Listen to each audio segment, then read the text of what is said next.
Welcome to Fabulously Flawed with your host, Marni, where Mondays mean motivation, and by Wednesday, we're dishing out dazzling advice with a Newsweek twist. This is your go-to spot for embracing the mess, celebrating the successes, and never letting anyone dull your sparkle. Join us for laughs, life lessons, and a whole lot of fun. Fabulously Flawed, where perfect is overrated and every flaw is fabulous.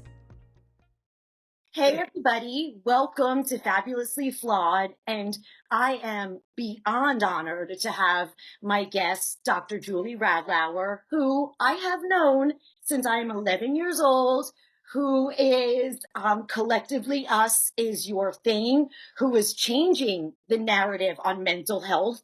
Thank you. Thank you. You speak Marni, and I went through hell. So I made my mess my message, but I just know you as Julie Radlauer. So please let me and everybody else know what you do and how you started doing everything. Oh, thank you. You're so sweet. I'm so happy to be here. And it was just adorable to receive like little pictures from when we were little today. That just made my day. I don't even know where to start. I mean, I went to, just have always been really passionate about mental health.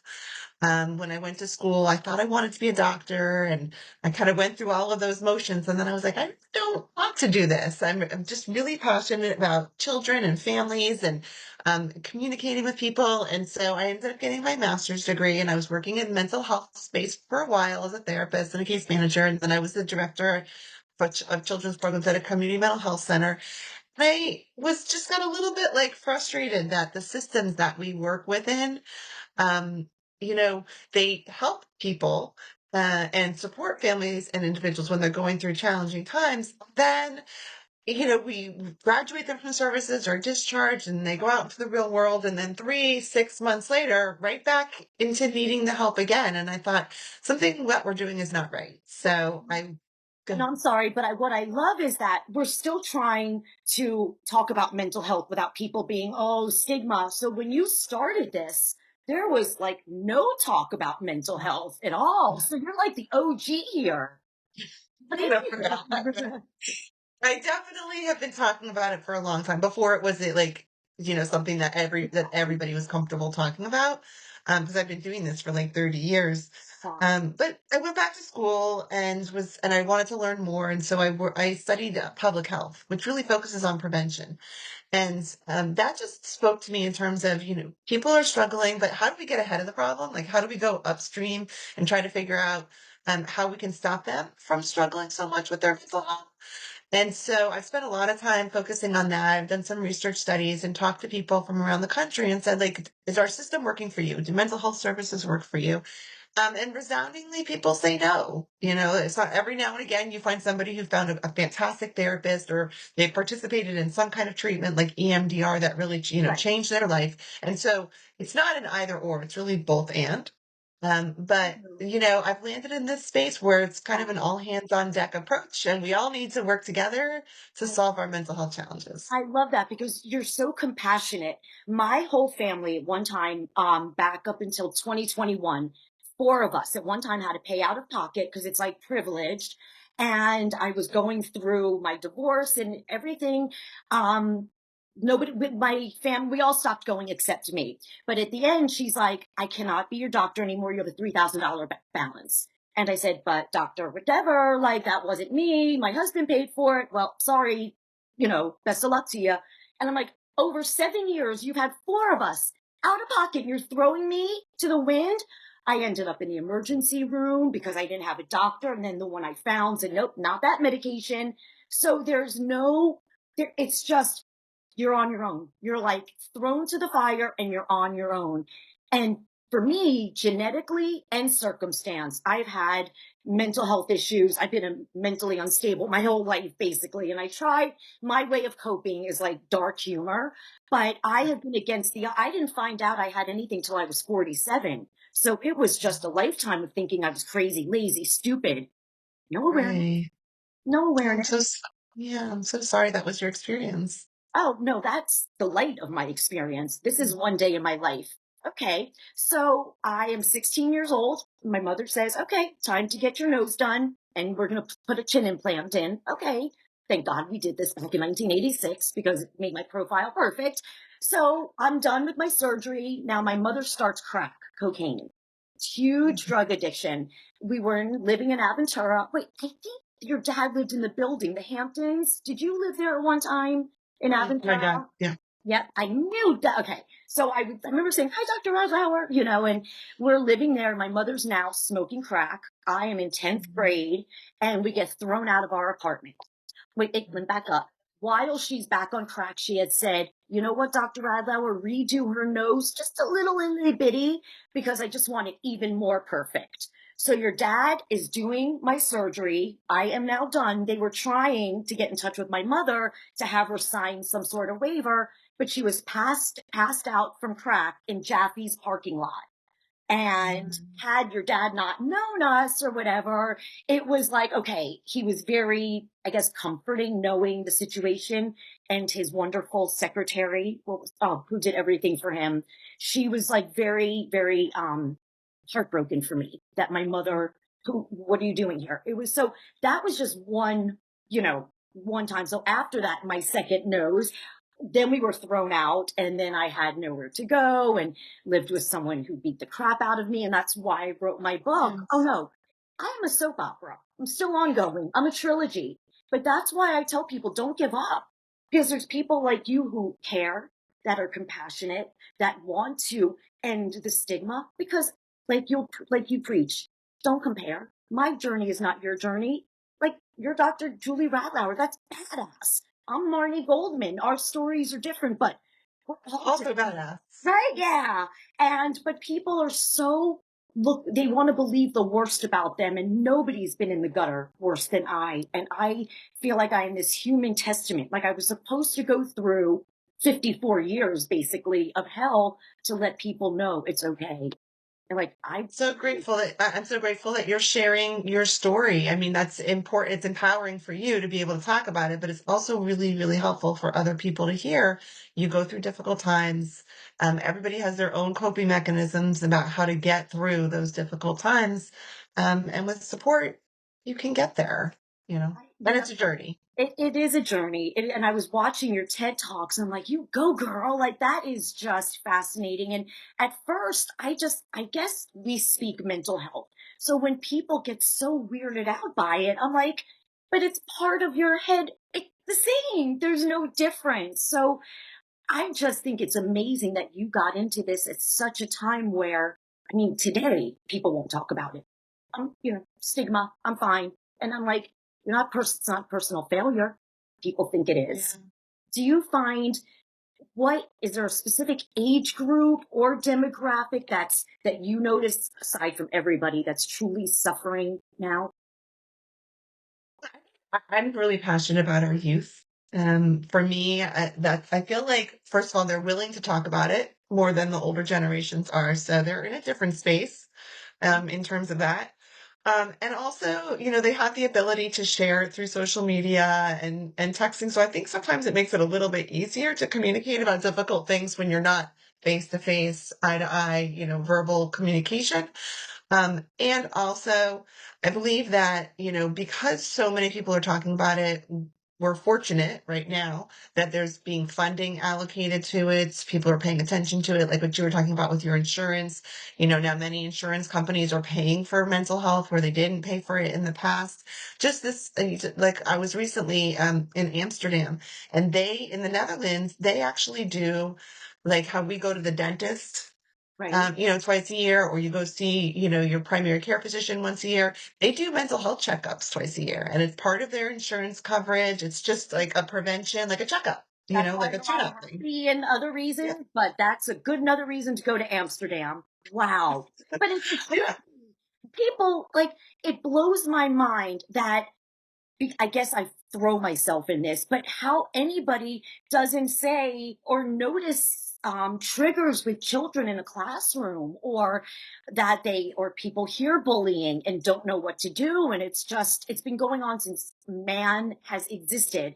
And it's heartbreaking because the children, yes, they do have social media that can be for the good, but I am also trying to teach, like you also don't believe what you see. And Mm. if something you think is going to make you feel sad, don't look at it, make it, it's hard because when I speak as a 54-year-old woman I spoke to children yesterday and at a fundraiser for Love Her. And there were these little kids and I did visuals work and I love this one. And it was saying a bad name about someone. And I would crumple the paper, you're ugly. And I was not loved unless I was thin or pretty in my family. Like the a mother that I had was my mother's sister, Nancy, who, but you can only be judged, fabulous, thin, so Miami, everything. I was chubby. I was not. And so vanity is just one of my chapters, or vanity caused my insanity, which it did. So the things that were said to me, you're fat, you're ugly, you're this, you can smooth out the paper every time you crumble it, but they're still there. And Yes. self-love. So I have just now learned to love myself Yeah. regardless. It's like, it's so hard because we I think, that's why I called my business Fabulously Flawed, because we're not perfect. And I was always told, if you want to be loved, you have to be perfect. No such thing. Right. No, no such thing. I wish we knew these lessons when we were younger, right? I wish we knew what we know No. now when we were Right, 4 it's years ago. crazy, but that's why I love talking to people. I mean, I'm not under treatment. I was diagnosed with chronic lymphocytic leukemia, which I believe was years of internalizing trauma and never Mhm. doing anything. I mean, it's black and white. The way I never went for help. I was why there's nothing wrong with me, and all those years. So I'm like on watch and wait. So we do like blood work every 4 months, but it's all connected. So when I found out that I had this and I had that, it was like, okay, what's going on here? And it's a very hard journey, but it made me realize, you know what? This is my life. And people look at you and they think, oh, look at Miss Thing, when they have no idea. Don't judge. Right. So I love these words of wisdoms that I have, that when I was at my blood work with leukemia, so I was saying my ADHD, flip my phone. I will do an impromptu book signing or motivational speaking because everybody wants to hear they're not alone, Mhm. which I think you can Yeah. agree. Yeah. 100%. 100%. I think that's what I really love about, and I don't always talk about mental health. I talk about it in terms of like social connections or, who are your friends and who's your supports. And, because some people do have stigma against the phrase of mental health. But in reality, everybody has something. Everybody. There isn't one And person. yeah, I just vocalize it in a very zhuzh way, I guess. My new favorite word is zhuzh. But I don't know. I was thinking talking about my Miami, my aunt, Dr. It's just all that Miami flair. But my vanity. And it's funny talking to you because one, I have the best profile ever. Really does not look like a nose job, nose at all. But I only thought of myself as, if people are going to like you, you have to be the prettiest. Oh my gosh, if your lashes aren't done, if this isn't done. And it just, on top of everything else I had, it's just, and much. it's too much. And that's why preach, just like you do, is loving yourself, loving other people, the ripple effect. Like me seeing you today just made me smile and bring back like Mountain Lake. And we could do a whole other segment on that. Uh-huh. Which it was, my husband said he was working with his attorney. He goes, I have to call Craig. I go, who's your attorney? He goes, Craig Savage. I go, Craig Savage of the Mountain Lake Savages. Nanette's his mom. I was like, no, you don't understand. If you go to Mountain Lake, you know how exciting that is. Oh, that's so cute. But I think, for a bunch of girls grouped together at our young age, I don't remember anything but happiness. I'm glad there weren't a bunch of bitches that at least I can remember. Absolutely not. No, it's so funny because I looked at the picture that you sent today, and I don't have any pictures from. I don't have good pictures like that. And I was looking at it. I was like, oh my gosh, I know who almost every single person in that picture is, and just such amazing, fun childhood memories. How many years did you go there? Oh gosh, I don't even remember. I probably maybe like 7. Yeah, A long time. A long right. time. So you can understand friends, friends, friends, and the white tablecloth, and Yeah. Just a really quick story. It was color war. And for some strange reason, I was 13 and they had me canoe from Boys Hill to Girls Hill, then run up the hill and jump in the pool. I was not a canoeer. I couldn't get in the canoe. We were way ahead in the white team. I kept flipping it. So now we're neck and neck. I know. Running to the pool, jumped in Girls Hill by this much. We thought we won color war. They were singing away and I almost lost it in 1983. I know. Still haunts me. Right, exactly. Some cool memory. I know it's like a fun trigger, but a trigger. And is there something that do people talk to you about triggers? This is like a fun trigger, but Oh, absolutely. Absolutely. I think that's one of the things that I spend a lot of time with people is like them becoming more aware of what they're recognizing in their body or the things that are happening around them, and how to prevent that, like how to get ahead of that situation. So if you know that you're going to be having a conversation with somebody who typically triggers you, what do you do to prepare yourself for that? Or you're going into a situation. And then also thinking about what are the things that you can do. I'm very much about these are actionable things that we can all do to impact our mental health, like the tools. And it doesn't solve everybody's problem. If you're really struggling with chronic mental health conditions, getting ahead of your triggers is helpful, but you're still going to be dealing with chronic mental health conditions. But it's always good to be thinking, what are the things that I can do that I have some control over? And so things like triggers are things that sometimes we have control over. And what are the things that we can do to prevent ourselves from going down that kind of rabbit hole? that's true. And I tell my family too, they would laugh at me and mock me. And I'm just like, I'm on sensory overload. Don't take it personally, but I'm going upstairs. What's wrong with you? I'm like, I'm on sensory overload and it's not supposed to make sense to you. I am, so yes, being aware now, I never knew when I would come home and there would be dishes in the sink after I was like, please put away dishes. And I would snap. Like there was so much more to it. And it's just, you just peel the layers back and we're Yeah. all underneath it, but explaining it, I tell people don't make fun of the people explaining it to the people that don't know it. Just be compassionate, I think is what it is. Too many judgy people. It's just like, you don't know my story. Don't judge me. Yeah.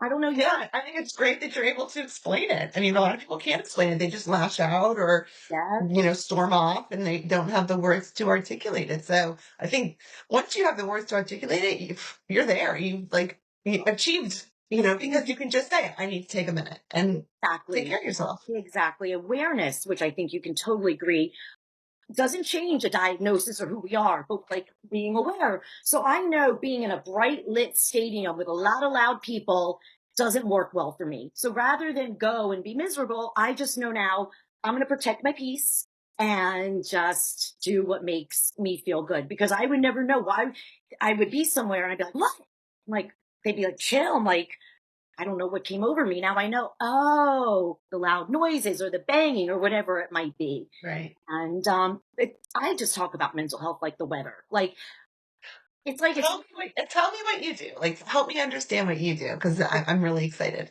well, this is where is it? Okay, so this is my book.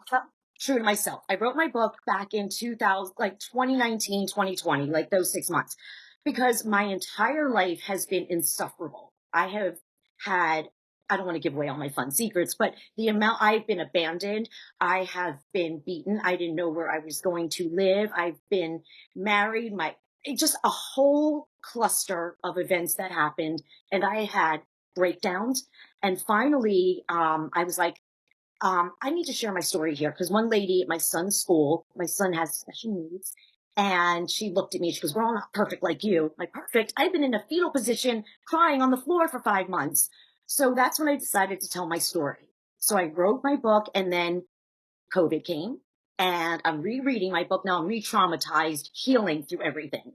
But then I realized one person, when I made one video, they said, "Oh my God, Marni, I have that too. I have social anxiety. I don't leave the house either." Or I have what across the board, people started to reciprocate and be like, "I have this, I have that." So one video became two videos. Then I started doing speaking. Then I started my podcast.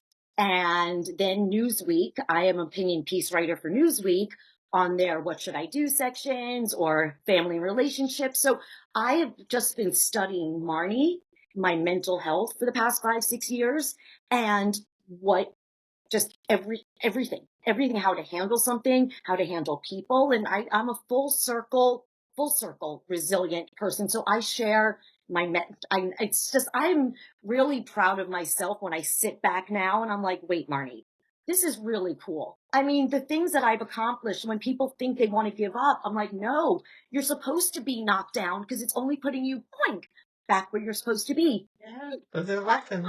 If I didn't fall apart and call 988, I would never have known what 988 was to prompt me to go make my videos to see you again. So it's something that I needed personally, I used personally. The shame I was met with before 988 when I was broken on the floor crying from a huge trigger from my family or whatever.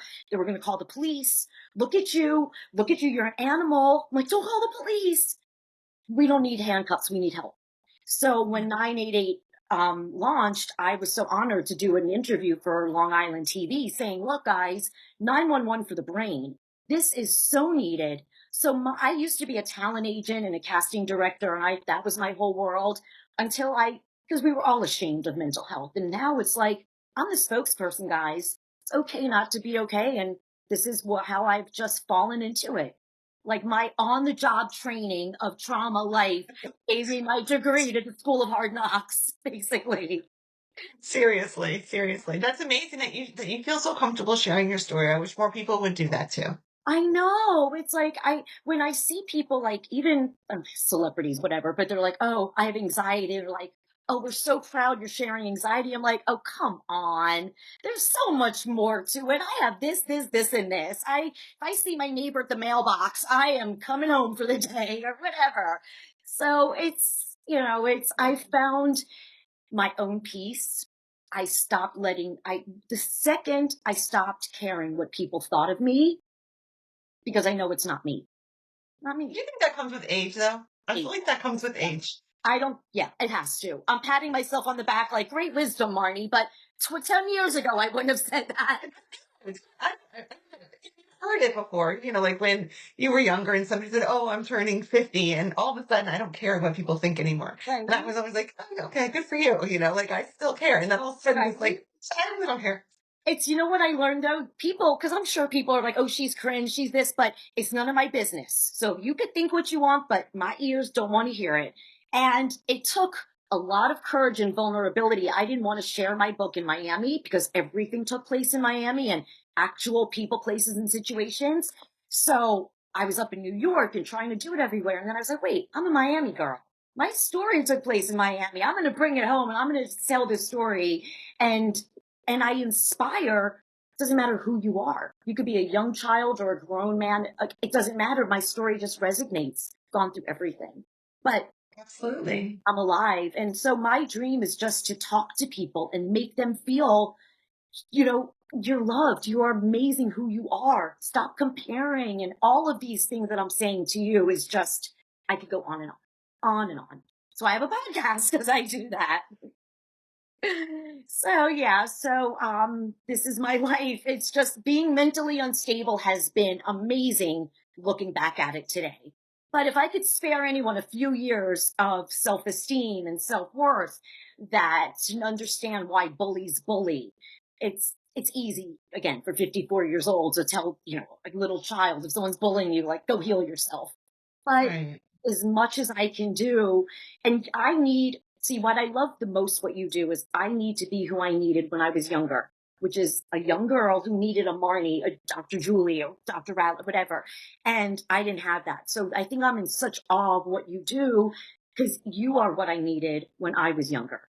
So Me, everybody. I think so. I'm really passionate about working with young people these days, because I feel like we're in this space where so many things are, it's like the perfect storm for the stress that they're experiencing. And Jonathan Haidt just put out a good book about like the anxious generation. It's entirely true because the combination of what's happened to this generation between parents being kind of like helicopter parents and then COVID and then social media and with everything that's happening in the world, I feel like this poor group of young people, it's like they can't catch a break. And so I feel like if we can just give them like a trail of breadcrumbs Yes. about how to get through some of that. Of course, they have to experience it for themselves. But, a trail of breadcrumbs of just like, these are some of the things you can do along the way that might help you as you go through this really difficult journey that you are going to have because Yeah. you're from this generation. That's, I think, what makes me passionate. No, I Easy. love that. And and these kids need to know that what you do in your life, if you want to be a juggler, go to juggle clown school. Don't go because your mom said you have to do a lawyer or you have to be this. Do what makes you feel the best. Because if you're trying to fake something and please other people, it's going to eat your kisses up your whole life. So Yeah. the happiest people are the ones who stay true to who they are. And that's the name of my book, True to Myself, because the second I stopped trying to be something for everybody, it was like, oh, okay. And, it's hard, it's a lifetime journey and I'm still going to be, navigating, but I got to tell you, being aware of everything, game changer. It's like, Yeah. I don't mind having every diagnosis. It's every month. It's like National Awareness ADHD, National OCD Day, National Anxiety Day. I feel like I got that. Every single one. I could literally, and not even just this much. I'm talking this much on all of them. So it's a gift I was given of a personality with my mental disorders, which makes for a captivating audience when I do have one, which is pretty much anywhere I go. So how can we find you? And please tell us exactly um, your number, your email, and exactly what people can do if they're looking for help and support or guidance or an amazing woman like you. Well, so I do a lot of speaking these days. I feel like I share my research. I work mainly with helping professionals. So I'll have an audience of therapists or, case managers, peer support, Okay. administrative CEO, I give them the tools so that they can help the people that they're working with. And then I work with different systems. So I work within the school system, work within, say child welfare, the probation system. That's where I don't really do the individual one-on-one counseling work. That was when I was younger. These days it's more about, kind of the broad brush. I do a lot, share information on social media. Just again, trying to reach as many people as possible to give them tools. I have a workbook that I've created that it has 100 different like tools and tips and techniques that people can use to help them build connections and Oh, support love that. and capital. Is that Yeah, a it's website? it's like, just, if you're struggling and you're feeling lonely, open this book and there's 100 different activities that you can do to help you build connections. Have you had people come back to you and say, you know what, we use that in our classroom or we use that in our office and you know what, it worked. So you have received. All the time. I mean, that brings me so much joy when somebody says, "Oh, that was really helpful," because I used it with a client. Like I sent it to a friend of mine, right when it was released. I sent her a copy, and she's a therapist. And that she's this in the morning. She said, "Here's the book, and we got it today, and I'm so excited." And by the end of the day, she sent me a text. She says, "I have to tell you, I used your book today with one of my clients. We just opened the book and we picked an activity. It was the perfect activity, and it completely helped him." And I was like, "Oh, that makes me so happy. That's exactly what it was for." See, oh, I love that. Oh, universe, send more Julies and all of us in this world because I don't know. I love when I spoke to American Airlines, their employees on their training and, and basically in a nutshell, it's like office bullies, don't take your anger out on your employers, heal yourself. And the people that you feel your bosses are mean, try not to take it so personally. It's not you. I mean, if you really want to put it in a nutshell, and it's just, again, very easy to say after years and years of healing, but it works. It Part of the really. process, right? I wish I could Absolutely. go with you in your little pocket whenever you go talk. It's like, oh yeah, in the back in case you need. So if you ever want anyone to echo for you, like Julie, Uli, Uli, like I will love to be like your cheerleader anytime you want more mouths. Or if I can Right call back you, at you. thank you, Right because back at you. there's so many people that need to hear this and you're just so nice and like you have this sweetness that's not a scary intimidating with Big Bird behind you. It's like I do work with Sesame Street, so I'm like, you work with Sesame Street. I just did a webinar for them about social connections. I'm so excited. Yes. Okay, Mazel Tov. I know. Thank you. I was so excited. Wait, that is like, oh my gosh, really? I'll send you the link. Yes, please do that. Do I that. didn't get to meet the Muppets though. Someday I'm gonna meet the Muppets. I didn't get to meet the Muppets yet. Okay, your resume is beyond, but then to the Sesame Street is like, wow, that is amazing. Wow. But okay, thank you for this interview, Julie. Seriously, thank you. you. I want to definitely keep in touch, and wow, I can't wait to go down to Sesame Street. Wow. That leave it on that note. I got to tell you, A is for amazing. And thank you so much, sweetheart. I appreciate Thank you. And I hope to be in touch with you. Okay, bye. Thank you so much, sweetheart. Bye. Thank you for tuning in to Fabulously Flawed. Remember, every Tuesday and Thursday, it's your time to join Marni and Taylor, the mother-daughter duo that's redefining family time with a twist, putting the fun in dysfunction, one episode at a time. Craving more? Visit us at fabulouslyflawed.com. And don't miss out on the feel-good vibes with our exclusive merch at fabulouslyflawed.net. That's with 2 Ds on Etsy. Keep your sparkles shining and spread that fabulous energy.